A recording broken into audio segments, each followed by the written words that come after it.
Where in the world am I?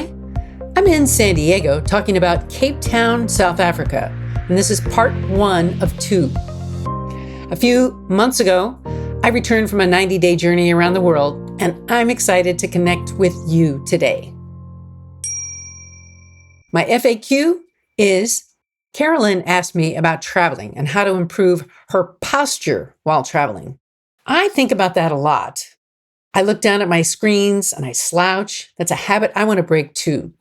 So thanks for the question, Carolyn. To improve posture, I have a routine for neck mobility because tech neck and looking down at phones can worsen the appearance of necklines and make the area muscles tighter. Cleveland Clinic recommends regular neck movement and posture work for tech neck, and Harvard even notes posture-focused stretching can help mobility. So I've got a simple travel routine. It will only take a few minutes a day. First is a chin tuck. So you sit tall, pull your head straight back like you're making a double chin, and hold for 5 seconds. Repeat that 8 to 10 times. Then the second part is doing neck rotations, and then a side neck stretch, a shoulder blade squeeze, and then a seated chest stretch. And that is where you take your hands behind your back and you lift slightly to open the chest. So these exercises are going to help with mobility, tension, and posture, and can make your neck look better. Well, caution here, stop if you get any pain, tingling, numbness, dizziness, or headaches, and get checked if neck stiffness is severe or persistent. Neck mobility should feel gentle, not aggressive. And remember, Dr. Mary Travelbest is not a medical doctor. So now, the 60-second confidence challenge is going to be about how to get exercise while traveling. So see the 5 steps to solo travel from easy to more challenging with tips and all my mistakes too. Book A has tips on healthy travel, Book B for great destination, and C will be joining them with adventures for you to experience around the world. You can find it on my website or Amazon and look for the pre-order info for Book C. It's going to be available pretty soon. So I mentioned today we're going to be talking about Cape Town, South Africa. I wanted to go there for so long. It's been on my bucket list. But let's not pretend it's effortless travel. It's a long trip from the USA. I arrived from South America, but even that took a long time as there are few direct flights. I had to go through Angola, which was a big detour. So Cape Town rewards planning, not spontaneity. First thing, start with Table Mountain. Don't skip it. The day I went was foggy, cold, and rainy, but the views were still great. On the way up the cable car, I met 2 guys who were planning to base jump off the mountain, which is a bit like skydiving, but from a mountain. I've got a link below to show you a video of some other jumpers who did that. It's very dangerous. A safer alternative is to take the cable car if conditions are clear or almost clear. It was a joy to be taken up to the top and explore the views from there. I learned the history.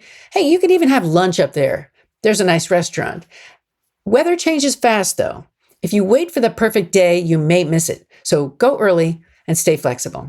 So I recommend you take the hop-on, hop-off bus around Cape Town and explore with a guided tour from that double-decker.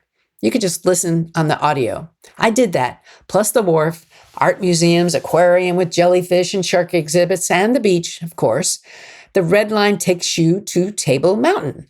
And Robben Island is also something to go see. So what is Robben Island? It's a UNESCO World Heritage Site. It's famous because it's the former maximum security prison where Nelson Mandela was incarcerated for 18 years of his 27 years in prison. So it's a museum. It symbolizes the triumph of democracy over apartheid. Tours are offered that are guided by former political prisoners. So I really liked the wharf down by the ocean, seafaring boats, things you might see in San Francisco or Boston. Now let's talk also about the beach. Along Camp Bay, I walked along the beach. I saw lots of artists selling paintings here, mostly people who were starving and unemployed, so they became entrepreneurs.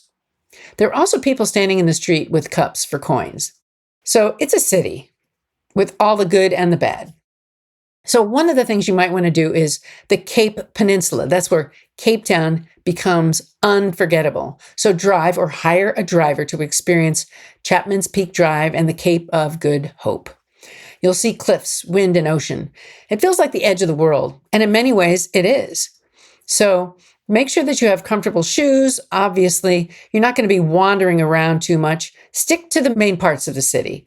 Walk safely, maybe even rent a bike, or just kind of sit and enjoy the ocean. And you'll feel good about Cape Town. So a few beaches that I would recommend: Clifton and Camps Bay. They're stunning, but don't confuse beauty with safety, and go during the day. Stay aware, leave before dark. Now, I swam at Fishhook. It was chilly because it was wintertime there anyway, but so refreshing and safe too. So things you'll see are street vendors. You will see people asking for money and uneven infrastructure, but that doesn't mean don't go. It just means don't assume that it's going to be too easy. You're going to have some of the most beautiful views in the world, but you have to pay attention. You've got to plan, and you've got to be aware. So the next episode, part 2, I'm going to show you how to structure your days here so the experience will feel more intentional and not overwhelming. And I'll give you some more stories from my adventures. For example, I returned to Cape Town from the garden route after driving hundreds of miles. 2 nights stay in the garden route was just too short. Oh, and I received a traffic ticket. I'm not sure why, but finally it got waived. And now I'm going to tell about some missteps, travel mistakes, TSA delays. So my around the world trip had a few security stops by the TSA.